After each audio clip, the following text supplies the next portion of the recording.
आप सभी को प्रणाम। 75 साल 75 व्याख्यान की श्रृंखला में एक बार पुनः मैं मनीष मिश्र आप सभी का महाराष्ट्र राज्य हिंदी साहित्य अकादमी की तरफ से हार्दिक स्वागत करता हूं। आज व्याख्यानों की श्रृंखला में हमारा ये 18वां व्याख्यान है और श्रोत विद्वान के रूप में आज हमारे साथ जुड़े हुए हैं आदरणीय प्रोफेसर चमन लाल शर्मा जी।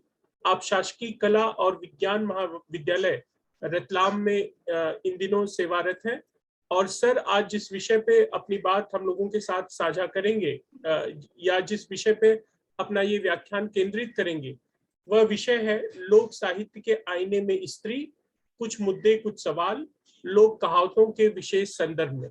इसके पहले कि मैं सर को आमंत्रित करूं व्याख्यान के लिए, मैं संक्षेप में सर का परिचय आप लोगों के सामने रखना चाहूंगा। आप एमए हिंदी मेरिट होल्डर रहे जवाहरलाल नेहरू विश्वविद्यालय नई दिल्ली से सन 1989 में। एमफिल एवं पीएचडी भी आपने जवाहरलाल नेहरू विश्वविद्यालय से सन 1992 से 97 के बीच की। विगत 28 से 30 वर्षों का आपका शैक्षणिक अनुभव है। माइनर रिसर्च प्रोजेक्ट लघु शोध प्रबंध आप जो है ना विश्वविद्यालय अनुदान आयोग नई दिल्ली से 3 रिसर्च प्रोजेक्ट आपने पूरे किए हैं। आपकी 4 पुस्तकें प्रकाशित हैं, 29 शोध पत्र जो कि देश विदेश की प्रतिष्ठित पत्र पत्रिकाओं में प्रकाशित हैं। विशेष आमंत्रित वक्ता के रूप में केलानिया विश्वविद्यालय कोलंबो श्रीलंका में आप 26 नवंबर 2019 को शामिल रहे। भारतीय उच्च अध्ययन संस्थान राष्ट्रपति निवास शिमला के आप एसोसिएट रहे। शोध निदेशक के रूप में आप विक्रम विश्वविद्यालय उज्जैन से जुड़े हुए हैं और आपके मार्गदर्शन में अभी तक 6 विद्यार्थियों को पीएचडी की डिग्री अवार्ड हो गई है और 7 विद्यार्थी इस समय आपके मार्गदर्शन में शोध कार्य कर रहे हैं। उत्कृष्ट शिक्षक सम्मान 2014 मध्य प्रदेश शासन द्वारा आपको मिल चुका है। सेव गर्ल चाइल्ड अवार्ड से भी आप वर्ष 2010 में सम्मानित हो चुके हैं। उत्कृष्ट शोध के लिए रिसर्च लिंक सम्मान इंदौर मध्य प्रदेश 2009 से आप सम्मानित हुए। इसके अलावा आप बोर्ड ऑफ स्टडी विक्रम विश्वविद्यालय उज्जैन से 2013 से 16 तक जुड़े रहे। सदस्य रिसर्च एडवाइजरी कमेटी विक्रम विश्वविद्यालय 2012 से 2014 तक आप रहे। सदस्य school management committee Guru Tegh Bahadur Singh academy Ratlam 2009 से 2013 तक आप रहे। इसके अलावा शासकीय महाविद्यालय हरदूस खंडवा में आप प्रशासनिक अधिकारी के रूप में 2000 से 2001 तक कार्यरत रहे। विषय विशेषज्ञ के रूप में आप मध्य प्रदेश लोक सेवा आयोग से जुड़े हुए हैं लगातार। इसके अलावा सृजन वार्षिक पत्रिका शासकीय कला एवं विज्ञान महाविद्यालय रतलाम के आप संपादक हैं। समन्वयक है आईपीसी शासकीय कला एवं विज्ञान महाविद्यालय रतलाम के और राष्ट्रीय तथा अंतर्राष्ट्रीय परिसंवादों में 50 से अधिक शोध पत्र वाचन आपने किए हैं। 50 से अधिक सेमिनारों संगोष्ठियों में आपकी सहभागिता रही है। तो ऐसे विद्वान शोध विद्वान आदरणीय प्रोफेसर चमन लाल शर्मा जी आज हमारे बीच उपस्थित हैं। मैं बड़े आदर और सम्मान के साथ सर से अनुरोध करता हूं कि वे आए और अपना व्याख्यान हम लोगों के सामने प्रस्तुत करें। Professor Chaman Lal Sharma sir. बहुत बहुत धन्यवाद डॉक्टर मनीष। सबसे पहले मैं महाराष्ट्र राज्य हिंदी साहित्य अकादमी और उसके सदस्य सचिव आदरणीय सचिन निम्बालकर जी को साधुवाद देना चाहता हूं, धन्यवाद देना चाहता हूं कि उन्होंने इतने अभिनव व्याख्यान श्रृंखला के लिए डॉक्टर मनीष मिश्रा के साथ में एक योजना बनाई और इस पर एक सार्थक और प्रासंगिक संवाद स्थापित करने का प्रयास किया है। तो मैं महाराष्ट्र राज्य हिंदी अकादमी साहित्य अकादमी को बहुत बहुत साधुवाद धन्यवाद देना चाहता हूं। साथ ही मेरे जो मित्र हैं, मेरे अनुज हैं डॉक्टर मनीष मिश्र, मुझे लगता है कि उन्हीं के मानस की ये पूरी संकल्पना है कि आजादी के अमृत महोत्सव में 75 वर्ष 75 व्याख्यान के रूप में एक ऐसी अभिनव व्याख्यान श्रृंखला आयोजित की जाए जिससे कि देश के विभिन्न विद्वानों के माध्यम से हम कुछ प्रासंगिक और कुछ सार्थक सवालों से संवाद स्थापित कर सकें। तो मैं ऐसे आयोजन के सूत्रधार, ऐसे आयोजन की संकल्पना को मूर्त रूप देने वाले डॉक्टर मनीष मिश्र को भी बहुत बहुत साधुवाद, बहुत बहुत धन्यवाद देना चाहता हूं कि उन्होंने इस आयोजन को मूर्त रूप देते हुए मुझे इस आयोजन में सहभागी बनने का एक सुअवसर प्रदान किया है। तो बहुत बहुत धन्यवाद डॉक्टर मनीष। आज मैं जिस विषय पर आप लोगों के सम्मुख उपस्थित हो रहा हूं, मेरा विषय है लोक साहित्य के आईने में स्त्री, कुछ मुद्दे, कुछ सवाल, और लोक कहावतों के विशेष संदर्भ में मैं अपनी बात रखने की कोशिश करूंगा। लोक साहित्य समाज की साहित्यिक, सांस्कृतिक और सामाजिक धरोहर है। इस बात को हम एक लंबे अरसे से सुनते, कहते और पढ़ते आ रहे हैं, और इसके समर्थन में बहुत सारे तर्क, बहुत सारे आधार भी हमें मिल जाते हैं। लोक साहित्य में लोक समाज की सामूहिक चेतना की नैसर्गिक अभिव्यक्ति होती है। इसलिए लोक साहित्य को शिष्ट साहित्य या मुख्य धारा के साहित्य से कई संदर्भों में विशिष्ट भी माना गया है। और मैं तो कहना चाहता हूं कि मुख्य साहित्य या शिष्ट साहित्य से लोक साहित्य को अधिक प्रामाणिक भी माना जाता रहा है। उसका कारण है कि उसमें लोक चेतना की एक नैसर्गिक अभिव्यक्ति होती है, इसलिए उसे हम अधिक प्रामाणिक मानते हैं। मैं लोक साहित्य की इन्हीं संदर्भों को आगे बात करते हुए अपने जो मेरे मन में कुछ सवाल हैं, कुछ जिज्ञासाएं हैं, कुछ प्रश्न हैं, उनको आपके सामने रखने की कोशिश करूंगा। लेकिन सबसे पहले मैं लोक साहित्य के जो बड़े विद्वान हैं, लोक साहित्य पर जिन्होंने बहुत अधिक कार्य किया है और लोक साहित्य को पर बहुत अधिक लिखा है, उनमें से मैं कुछ मुख्य मुख्य जो विद्वान हैं, उनकी पहले मैं बात रखूंगा कि उन्होंने लोक साहित्य के संदर्भ में क्या कहा है। फिर उन्हीं उसी के आलोक में, उसी के प्रकाश में मैं अपनी बात रखने की कोशिश करूंगा। लोक साहित्य के एक बड़े विद्वान हुए हैं, आप सब लोग परिचित ही होंगे, डॉक्टर कृष्णदेव उपाध्याय। उन्होंने एक बहुत महत्वपूर्ण और बहुत बड़ी एक पुस्तक लिखी है, बहुत अच्छी पुस्तक लिखी है लोक साहित्य पर। और लोक साहित्य की भूमिका में उन्होंने एक बात कही है कि लोक साहित्य जनता का वह साहित्य होता है जो जनता के द्वारा जनता के लिए लिखा जाता है। एक और बड़े विद्वान हुए हैं डॉक्टर धीरेन्द्र वर्मा, इनका भी लोक साहित्य पर बहुत विशद कार्य है, बहुत अच्छा काम किया है। उन्होंने भी लोक साहित्य के संदर्भ में कहा है कि एक ऐसी मौलिक अभिव्यक्ति जिसमें लोकमानस प्रतिबिंबित रहता है, उसे लोक साहित्य कहा जाता है। मेरे एक मित्र हैं और लोक साहित्य पे वो काम करते रहे हैं, और उनकी भी एक पुस्तक आई है, डॉक्टर राविंद्र साहू। उन्होंने भी एक जगह लिखा है कि लोक साहित्य भारत की लोक संस्कृति का चित्रपट है। लोक साहित्य हमारे सामाजिक जीवन का दर्पण है, और यदि इसका उपयोग किया जाए तो हमारा इतिहास सजीव, संतुलित और सर्वांगीण बन जाएगा। डॉक्टर हजारी प्रसाद द्विवेदी प्रसिद्ध समालोचक हैं हिंदी के, और हिंदी के बड़े उद्भट विद्वान हैं। उन्होंने भी लोक साहित्य के संदर्भ में एक स्थान पर लिखा है कि जो चीजें लोकहित से सीधे उत्पन्न होकर सर्वसाधारण को आंदोलित, चलित और प्रभावित करे, वो लोक साहित्य है। यकीनन इन सभी विद्वानों ने लोक साहित्य की जो परिभाषा दी है, लोक साहित्य के संदर्भ में जो विचार व्यक्त किए हैं, वो सभी परिभाषाएं, वो सभी विशेषताएं लोक साहित्य के अंतर्गत आने वाले लोक साहित्य के विभिन्न अंगों पर भी दिखाई देती हैं। जैसे लोक साहित्य के अंतर्गत ही हम लोक कथाएं, लोकगीत, लोक गाथाएं, लोक नाट्य, लोक सुभाषित, लोक मुहावरे, लोक कहावतें आदि आदि देखते हैं। ये सारे लोक साहित्य के ही अंग माने गए। तो लोक साहित्य की जो विशेषताएं हैं वो लोक साहित्य के जितने अंग हैं उन सभी की विशेषताएं भी हम मान सकते हैं।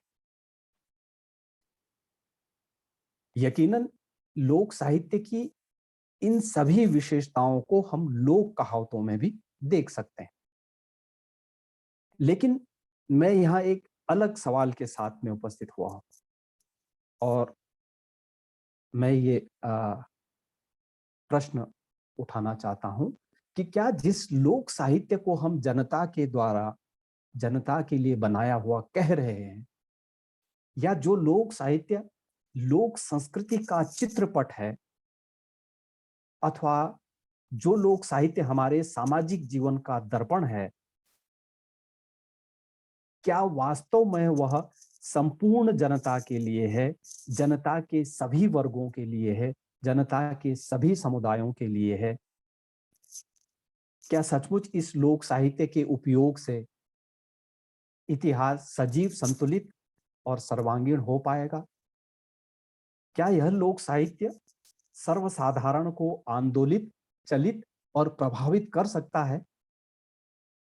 जिन लोक कहावतों को हम लोक समाज की चेतना, साहित्य और संस्कृति की थाती मानते हैं,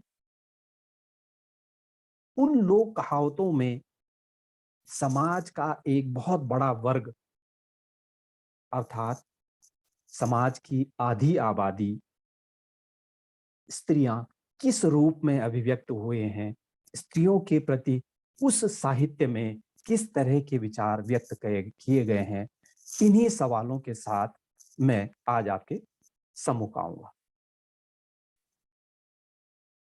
एक और हमने यत्र नार्यस्तु पूज्यन्ते रमन्ते तत्र देवता की व्यवस्था दी है, जिसमें नारी को काली, कपाली, दुर्गा, भवानी और देवताओं के तुल्य शक्ति संपन्न समझा गया, तो दूसरी ओर उसे अत्यंत असहाय, निर्बल, लाचार, अबला और शक्तिहीन माना कि वह स्वयं की ही रक्षा नहीं कर सकती। पिता रक्षति कौमार्ये, भर्ता रक्षति यौवने, पुत्रस्तु स्थविरे भावे, न स्त्री स्वातंत्र्यम अर्हति। ये मनुस्मृति का प्रकरण 9 का श्लोक संख्या 3 है। अर्थात बाल्यावस्था में स्त्री का रक्षक पिता होता है, यौवन में पति होता है और वृद्धावस्था में पुत्र के सहारे उसे जीवन यापन करना पड़ता है। मैं मराठी की एक लोक कहावत को ही इस संदर्भ में उद्धृत करना चाहता हूं। संभवतः मेरा उच्चारण उतना स्पष्ट नहीं होगा, लेकिन आप इसके भाव से अवगत हो जाएं, बस इतना मैं कहना चाहता हूं। दाल घालावी डाटणीत, लेक घालावी आटणीत। अर्थात दाल को जितना घोटा जाता है वह उतनी अच्छी बनती है, और स्त्री को अथवा लड़की को जितना अनुशासन में रखा जाता है वह उतनी ही अच्छी रहती है। लोक कहावत ही नहीं, तुलसीदास ने भी रामचरितमानस में एक स्थान पर कहा है, क्षुद्र नदी चली फूट कियारी, जिमि स्वतंत्र हुई बिगड़ई नारी। गढ़वाली में एक कहावत है, जमीन जोरू जोर की, जोर गयो तो होर की। अर्थात जमीन और जोरू बलवान की होती है, अगर बल गया तो वह किसी और की हो जाती है। अब इस तरह के जो साहित्य है, इस तरह का जो लोक चेतना को अभिव्यक्त करने वाला साहित्य है, इस साहित्य को मैं कैसे मान लूं कि इसमें लोकमानस की स्वाभाविक अभिव्यक्ति हो रखी है, यह स्वाभाविक अभिव्यक्ति है, लोक संस्कृति की, लोक चेतना की स्वाभाविक अभिव्यक्ति कैसे मान लिया जाए? इतिहासकारों का एक बड़ा वर्ग है जो मानता है कि वैदिक युग में स्त्रियों की स्थिति बहुत अच्छी थी और उन्हें पुरुष के बराबर अधिकार प्राप्त थे और वे पुरुषों के समान ही समस्त कार्यों को समान रूप से कर सकते थे, और मानते हैं कि मध्यकाल तक आते आते स्त्रियों की स्थिति सीमित होती चलेगी। उनकी इस तथ्य में मुझे कुछ यथार्थ भी नजर आता है, पर मैं दूसरी बात कहना चाहता हूं कि अगर वैदिक युग में स्त्रियों को समानाधिकार प्राप्त थे और एक लंबे समय तक अगर स्त्रियों के साथ किसी तरह का भेदभाव नहीं होता था, तो आखिर वे कौन सी स्थितियां थी, कौन सी परिस्थितियां थी, वे कौन से कारण थे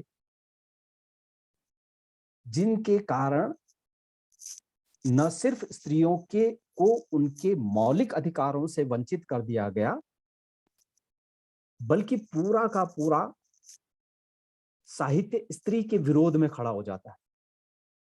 आखिर किस सोच और किस चेतना के कारण स्त्री को समस्त विध्वंसों और कलहों की जड़ माना गया है?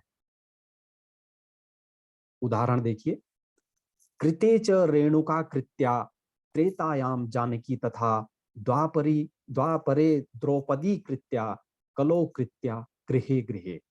अर्थात सतयुग में रेणुका के कारण विध्वंस हुआ, त्रेता युग में सीता के कारण अनर्थ हुआ, द्वापर में द्रौपदी विनाश का कारण बनी और कलयुग में घर घर का कलह नारी की वजह से हो रहा है। अब देखिए कि हर युग में स्त्री के प्रति उसी चेतना की अभिव्यक्ति हो रही है, उसी विचार की अभिव्यक्ति हो रही है जो विचार हम लोक साहित्य में देखते हैं। फिर ये कैसे कहा जा सकता है कि वैदिक युग में स्त्रियों की स्थिति बहुत अच्छी थी, और अगर अच्छी थी तो फिर स्त्रियों की स्थिति में परिवर्तन आने के वो कौन से कारण थे? उन कारणों पर विचार क्यों नहीं किया गया? तथाकथित सभ्य समाज स्त्रियों की मूल संवेदना के प्रति अपनी चेतना को जागृत क्यों नहीं कर पाया? ये भी तो प्रश्न है। संस्कृत में अनेक ऐसी आपको उक्तियां मिल जाएंगी, ऐसी सूक्तियां मिल जाएंगी जो स्त्रियों को निष्ठुर और धूर्त ठहराती हैं। कठिना खलु स्त्रियः, स्त्री निष्ठुर होती है। स्त्रियो भवन्ति है निसर्गः क्षमा शठः, स्त्री स्वभाव से ही धूर्त होती है।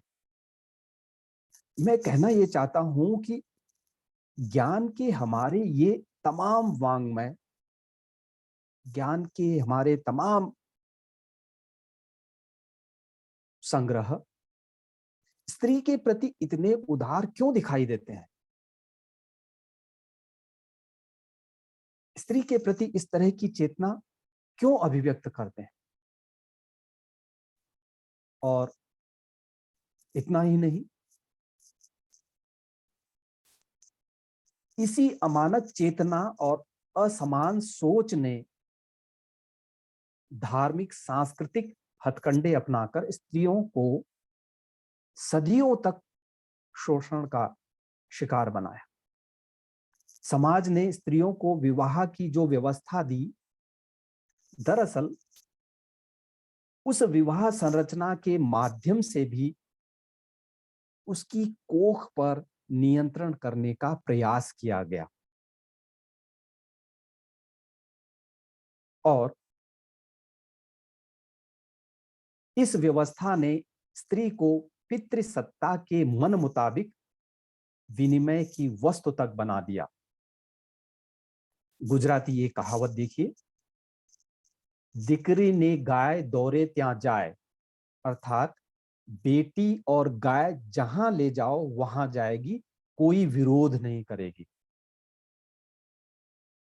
पितृसत्ता के इस खेल ने यौन शुचिता और रक्त शुद्धता की अवधारणा स्थापित करने के लिए पतिव्रता धर्म को इस प्रकार व्याख्यायित किया कि पति चाहे लंपट, जाहिल, नशेड़ी या अपराधी ही क्यों न हो, उसे परमेश्वर मानकर उसकी आज्ञा का पालन करना पतिव्रता स्त्री का धर्म है। इतना ही नहीं, पति के परदेश चले जाने पर स्त्री को स्वादिष्ट भोजन से परहेज करने को कहा जाता या उसे श्रृंगार करने की मनाही थी, तथा विधवा स्त्री को कुरूप बनाने का प्रावधान इसलिए किया गया था क्योंकि कोई पुरुष उस पर आकर्षित न हो जाए। उस परंपरा या व्यवस्था में तो विधवा स्त्री के सिर मुंडवाने, दांत उखाड़ने तथा नाक कान तक काट देने का विधान दिखाई देता है। मानव जाति के इतिहास में पतिव्रता के समानांतर पत्नी व्रती का कोई भी आख्यान कहां उपलब्ध होता है? कम से कम मेरे देखने में तो नहीं आया। इस व्यवस्था के सारे विधि विधान तो स्त्री दमन के लिए ही बने हैं। स्त्री के चरित्र और शील को हमेशा ही सवालों के घेरे में रखा गया। स्त्रियः चरित्रम पुरुषस्य भाग्यम दैवो न जानाति कुतो मनुष्य। नारी का चरित्र और पुरुष का भाग्य देवता भी नहीं जान सकते, मनुष्य की तो बात ही क्या है। इसी बात को गढ़वाली कहावत में कहा गया है, तिरिया चरित्र निजन दुकुई, अर्थात स्त्री का चरित्र कोई नहीं जान पाता। निमाड़ी की लोक कहावत देखिए, मुंडा अगेड़ी नार पूठ पाछ पराई, अर्थात पीठ पीछे स्त्री पराई हो जाती है। एक और कहावत है, म्यारो धनी घर नी मख कोई डर नी। निमाड़ी की इस कहावत में देखिए कि मेरा पति घर पर नहीं है, मुझे किसी का डर नहीं। अब आप देखिए कि स्त्री के प्रति जो इस तरह के भाव समाज में प्रचलित हैं, इस तरह की चेतना जो समाज में प्रचलित है कि स्त्री को स्वतंत्र रहने के लिए, स्त्री की संवेदनाओं को नैसर्गिक अभिव्यक्ति देने के लिए उनके लिए स्थान ही नहीं है। स्त्री कुछ समय के लिए ही सही, घर पर पति नहीं रहने से स्त्री जिस सहज स्वातंत्र बोध का अनुभव करती है या करना चाहती है, दरअसल यहां भी उस सहज स्वातंत्र बोध को स्त्री की उत्संकलता ही माना गया है। इसलिए कहा गया कि स्त्री जब घर में अकेली है तो उसको किसी का डर नहीं, अर्थात उसको एक उच्छृंखल व्यवहार के रूप में, स्त्री के उच्छृंखल व्यवहार के रूप में उसे चित्रित किया गया है। और स्त्री चरित्र के आखेटक तो यही नहीं रुके, बल्कि उन्होंने तो नारी को समाज के लिए विध्वंसक, विनाशकारी और घातक तक कह डाला। स्त्री बुद्धि प्रलयांत का, अर्थात नारी की बुद्धि विनाशकारी होती है। लोक साहित्य में भी स्त्री के इसी रहस्यमय रूप को दिखाया गया है कि उसके मन के बात को समझना बहुत कठिन है। गुजराती की एक कहावत है, स्त्री चरित्र ने रोता बार तेनो कोई न पामे पार, अर्थात नारी चरित्र और रोते हुए बच्चे को कोई पूरी तरह नहीं समझ सकता है। वस्तुतः स्त्री के लिए बहुत चतुराई और शातिर तरीके से सांस्कृतिक, ऐतिहासिक और सामाजिक छवि का एक ऐसा तिलस्म रचा गया जिसमें उसे देवी, दुर्गा, काली, शक्ति स्वरूपा और ऐसे ही न जाने कितनी अतिशय कल्पना के रंगों से रंग दिया गया, जिससे कि वह अपने आप को पहचान ही न सके। और अगर पहचानने की कोशिश भी करे तो उसकी चेतना, उसके विवेक, उसकी मर्यादा पर इतना अधिक प्रहार कर दिया जाए कि वह उस पूरी व्यवस्था को ही सच समझने लगे।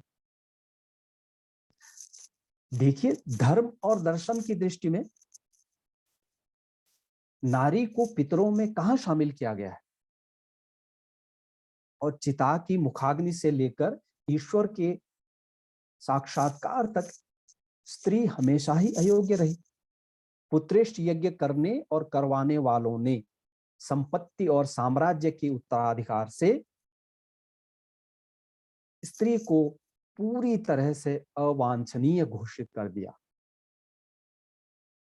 वर्चस्व की यह व्यवस्था लोक कहावतों के रूप में स्त्रियों से किस लहजे में बात करती है, आइए देखिए। स्त्रीनी अवकल एड़ीमा, अर्थात स्त्री की अक्कल एड़ी में होती है, ये गुजराती की लोक कहावत है।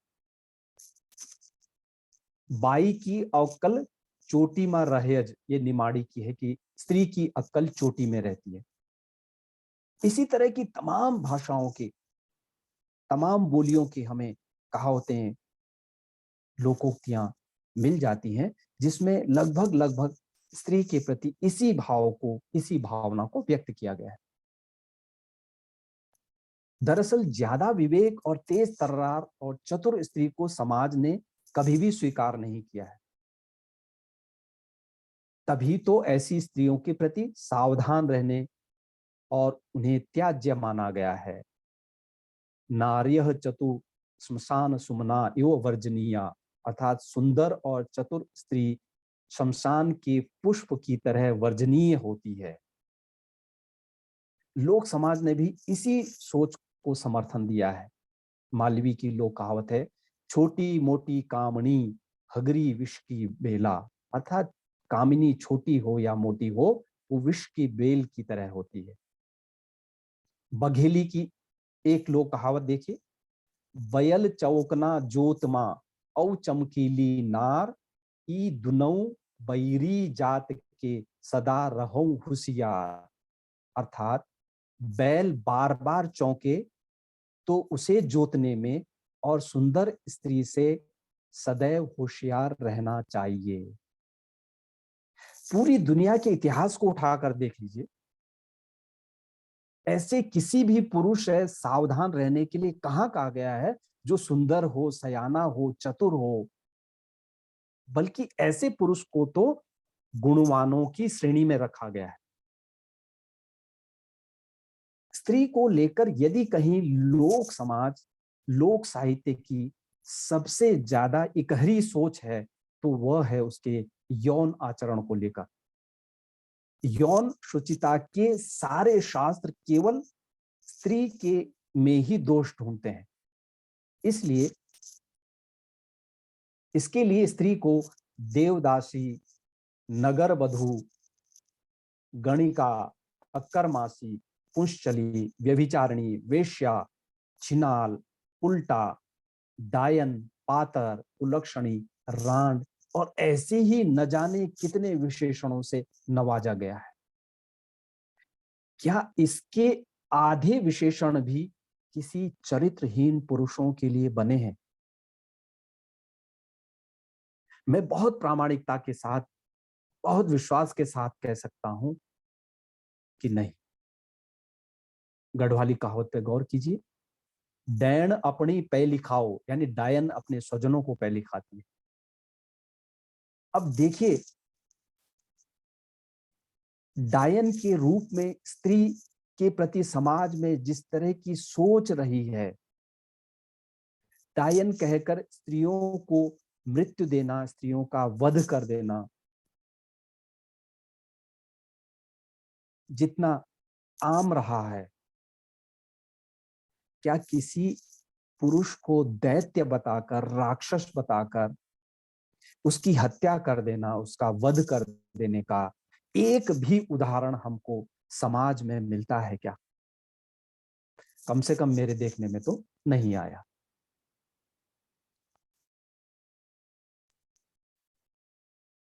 पातरक भरण और हाथी के खाणों को करी सकते। हाथी का भरण पोषण और वेश्या का भरण पोषण कौन कर सकता है? अर्थात बहुत कठिन काम है। अब देखिए किस तरह से स्त्रियों की, महिलाओं की तुलना किस तरह से की जा रही है। महिलाओं के प्रति किस तरह की चेतना समाज में प्रचलित है, किस तरह की चेतना की अभिव्यक्ति हो रही है। लोक समाज हो या तथाकथित शिष्ट और सभ्य समाज हो या सभ्य साहित्य हो, दोनों में लगभग लगभग एक ही स्थिति हमको देखने को मिलती है।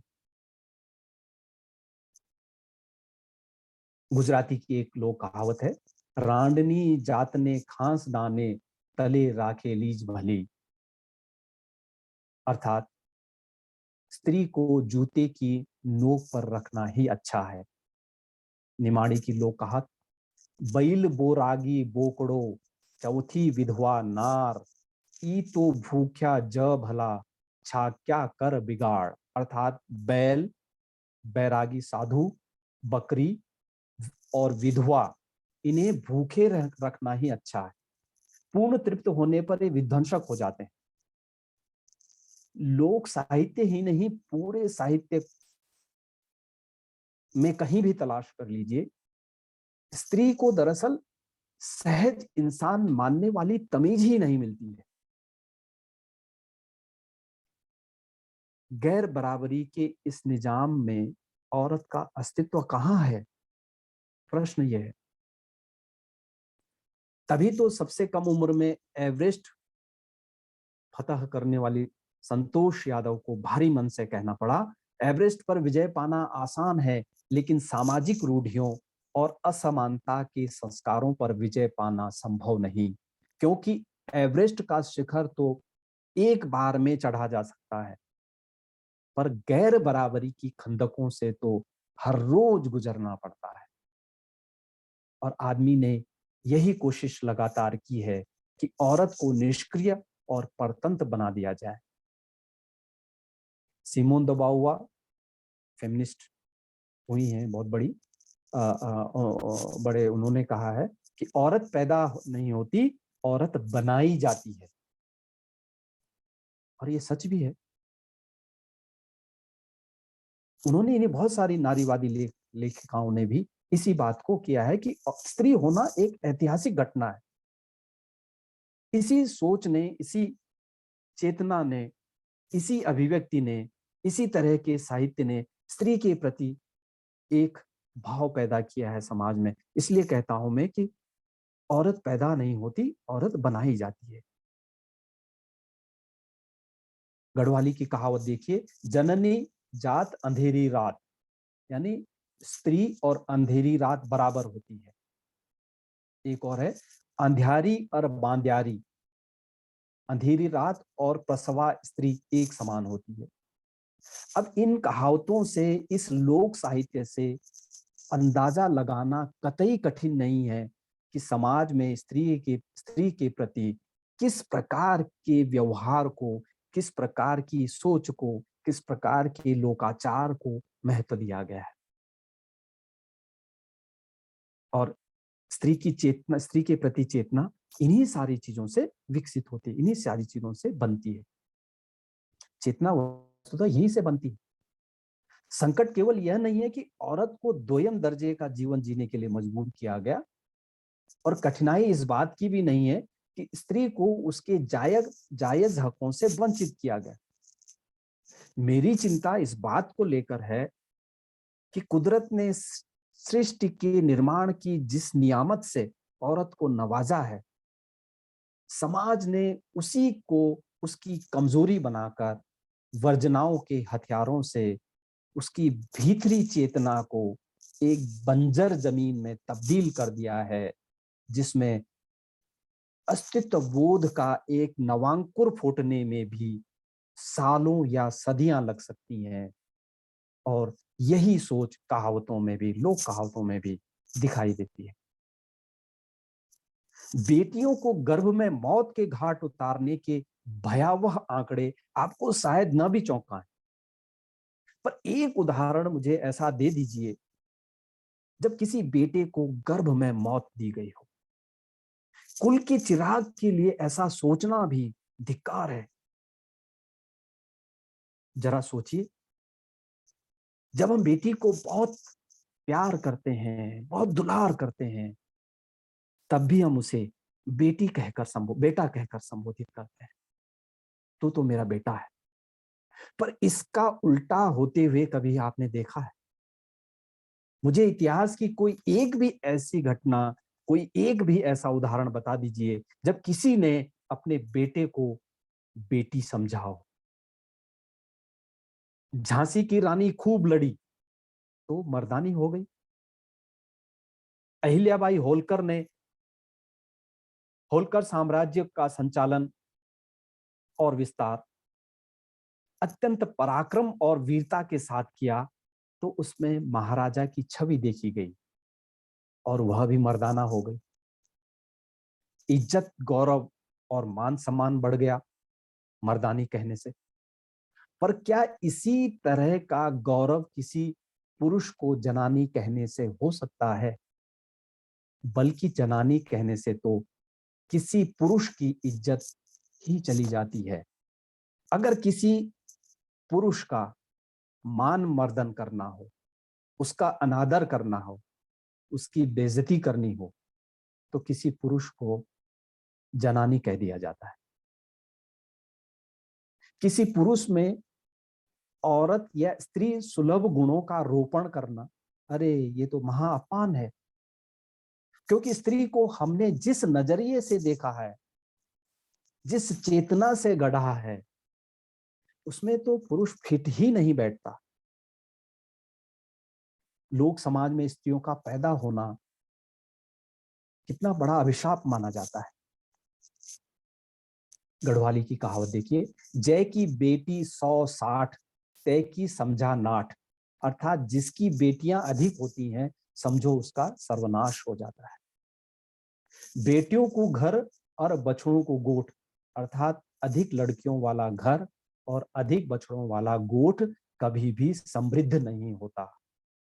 अब आप देखिए कि इस तरह की सोच क्या किसी पुरुष के लिए हो सकती है कि जिस परिवार में अधिक पुरुष हैं वो कभी भी समृद्ध नहीं हो सकता। जिस परिवार में अधिक बालक या लड़के जन्म लेते हैं, उस परिवार का सर्वनाश हो जाता है। क्या इस तरह की सोच, इस तरह का चिंतन, इस तरह का विचार, इस तरह की अभिव्यक्ति हमारे साहित्य में कहीं उपलब्ध है? स्त्रियों के प्रति ही क्यों है? स्त्रियों को एक सुकोमल बेल की तरह देखा गया है जो अपने सहारे खड़ी भी नहीं हो सकती। उसे फल या फूल देने के लिए किसी पेड़, किसी टहनी या किसी दीवार का सहारा लेना पड़ता है। तभी तो उसे कहा गया है, बेटले जात न थात, गढ़वाली की कहावत। बेटी की अपनी कोई जात पात नहीं होती और जन्म से ही उसे निरीह, अबला, दुर्बला, निर्बला बना दिया गया है। प्रसाद को शायद यूं ही नहीं कहना पड़ा, अबला जीवन हाय तेरी यही कहानी, आंचल में है दूध और आंखों में पानी। मेरे मन में एक सवाल बार बार उठता है कि दुनिया के सारे धर्म, सारे दर्शन और संपूर्ण पुरुष समाज स्त्री से इतना डरता क्यों है? उसे हर तरह से नियंत्रण में क्यों रखना चाहता है? शायद इसलिए कि सृजन की सर्वोच्च शक्ति तथा मन, विचार और भावना की कमाल की अनुकूलन शक्ति स्त्री के पास है। जवान नौनिक को उंदो मुंड, गढ़वाली की कहावत। जवान स्त्री को सिर झुकाकर चलना चाहिए। ढोल के कुंडली और जनानी के मुंडली, ढोल की कुंडली और औरत का सिर खूब कस के रखना चाहिए। ये भी गढ़वाली की कहावत। भोजपुरी की कहावत है, खेती बेटी गाभिन गाय, जो न देखे उसकी जाए। खेती बेटी और गाभिन गाय की देखरेख नहीं होने से वह उसके हाथ से निकल जाती है। स्त्रियों की चेतना को कुचलने के लिए क्या क्या तिलिस्म नहीं रचा गया। धर्म, साहित्य और संस्कृति का एक बहुत बड़ा वांग्मय केवल यही सिद्ध करने में लगा रहा और उसी के लिए रचा गया कि स्त्री ठगनी है, मोह है, माया है, नरक का द्वार है, ऐसा कीचड़ है जिसमें ज्ञान, तप और साधना के कमल कभी खिल ही नहीं सकते। धर्म, अर्थ, काम, मोक्ष के पुरुषार्थ चतुष्टय में उसे केवल काम की कमनीय देह यष्टि तक ही सीमित कर उसे धर्म से तो वंचित किया ही गया, अर्थ के लिए भी उसे परावलंबी बना दिया गया। और मोक्ष की तो बात ही क्या, उसकी तो बात ही नहीं सोच सकते, क्योंकि मोक्ष के मार्ग की सबसे बड़ी दीवार, सबसे बड़ी बाधा तो उसे ही बताया गया है। सारे फसाद की जड़ उसे ही बताया गया है। राजस्थानी की एक कहावत देखिए, तेरा गमाया घर गया, एक कांदा खाती नार। अथवा झगड़ा की जड़ जर जमीन और जोरू। समाज में होने वाले अधिकांश झगड़ों में स्त्री की ही भूमिका होती है। तभी लोग समाज कहता है, ऊस से जुआर बाजरी, मुंह से नार पाधरी। गुजराती में कहा गया, ऊस से ज्वार बाजरा और मूसल से नारी ठीक हो जाती है। अथवा मूर्ख नारी ने नागरा उस्याज कामना। मूर्ख नारी और नगाड़े कूटने के लिए ही काम आते हैं। मालवी की लोक कहावत देखिए, गाड़ी को फाचरों ने लुगाई को चाचरो कुट्याई हाव। अर्थात गाड़ी के फाचर तथा स्त्री के सिर को जितना कूटा जाए उतना ही अच्छा होता है।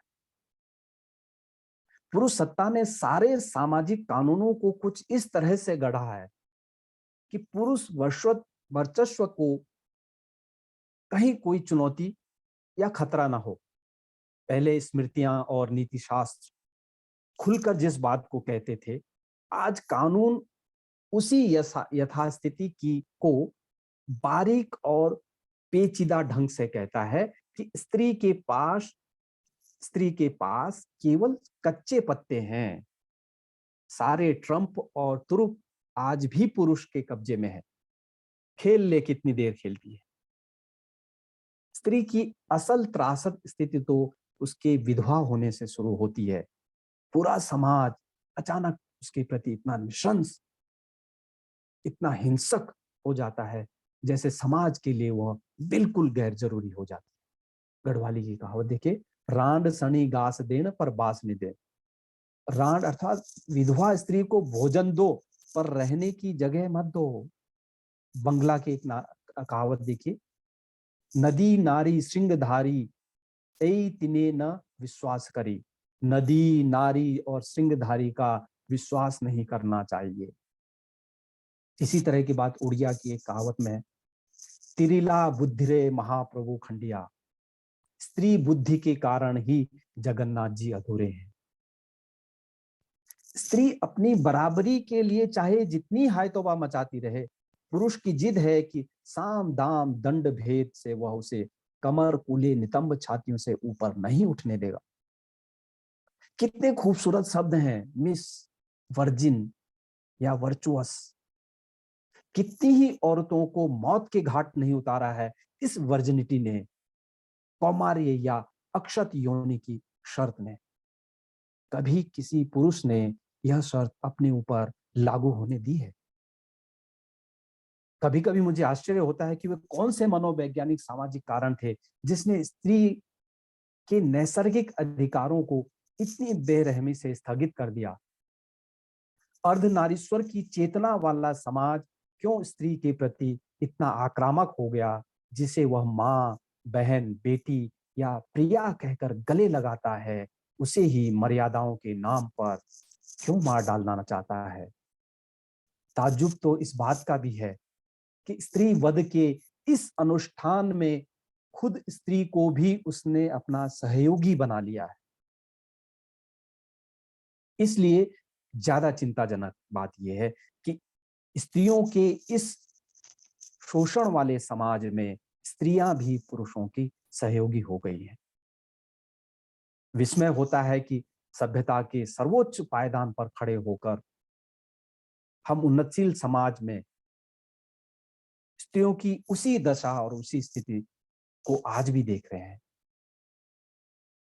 आश्चर्य इस बात का भी कम नहीं होता है कि अपने हित में देश की एक बड़ी आबादी यानी स्त्रियों के वोट उगाहने के बाद भी राजनीतिक दलों ने स्त्री उत्थान और उनकी बराबरी के प्रश्न को सामाजिक न्याय का राजनीतिक मुद्दा क्यों नहीं बनाया?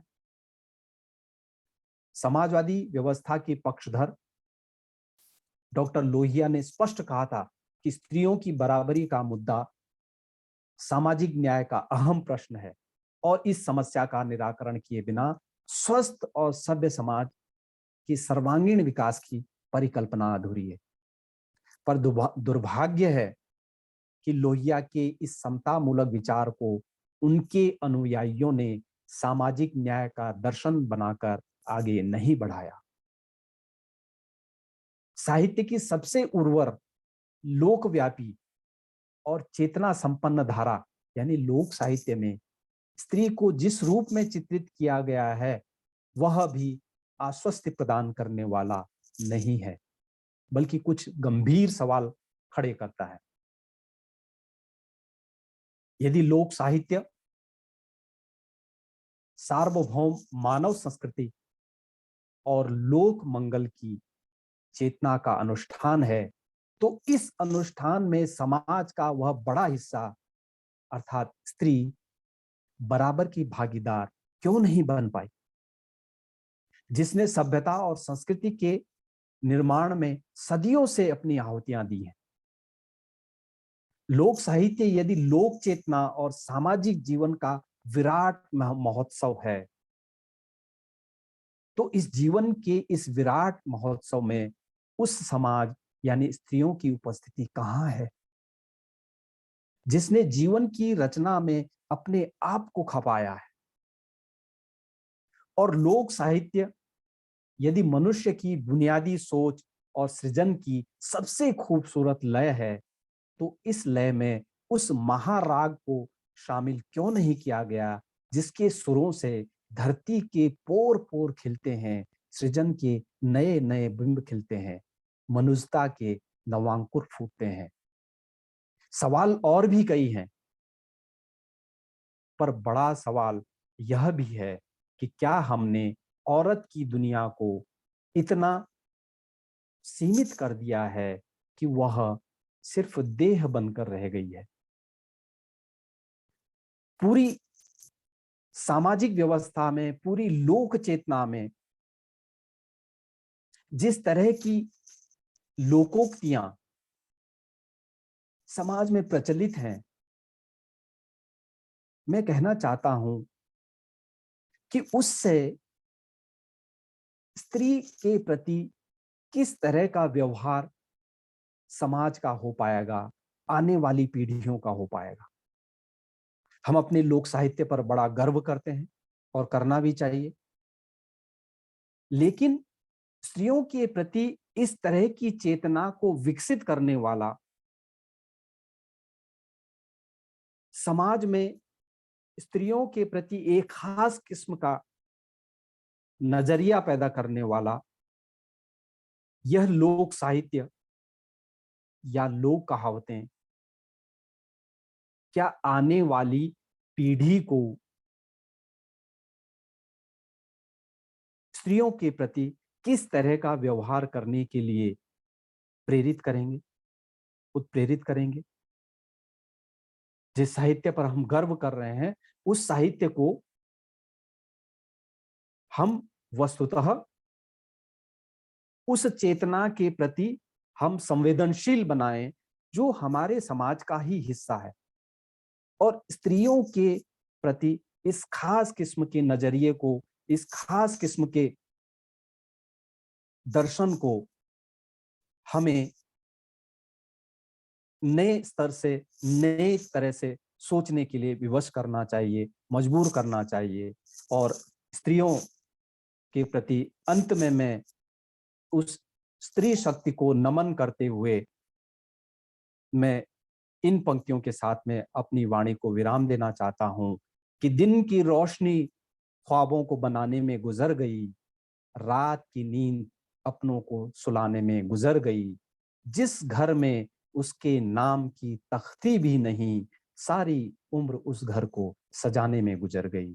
बहुत बहुत धन्यवाद डॉक्टर मनीष, आपने मुझे अपनी बात रखने का अवसर प्रदान किया इस बहुत सार्थक और बहुत गंभीर व्याख्यान श्रृंखला के अंतर्गत मैं आपको बहुत-बहुत धन्यवाद और बहुत-बहुत आभार व्यक्त करता हूँ। डॉक्टर मनीष। धन्यवाद सर।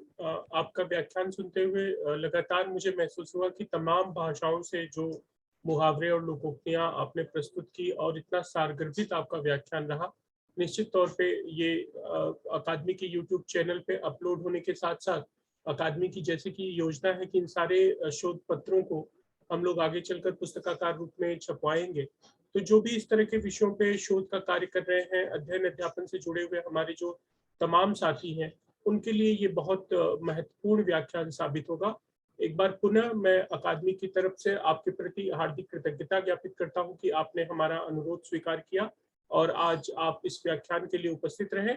अंत में आपकी अनुमति से मैं आज के इस व्याख्यान की समाप्ति की घोषणा करता हूं। बहुत बहुत धन्यवाद। धन्यवाद।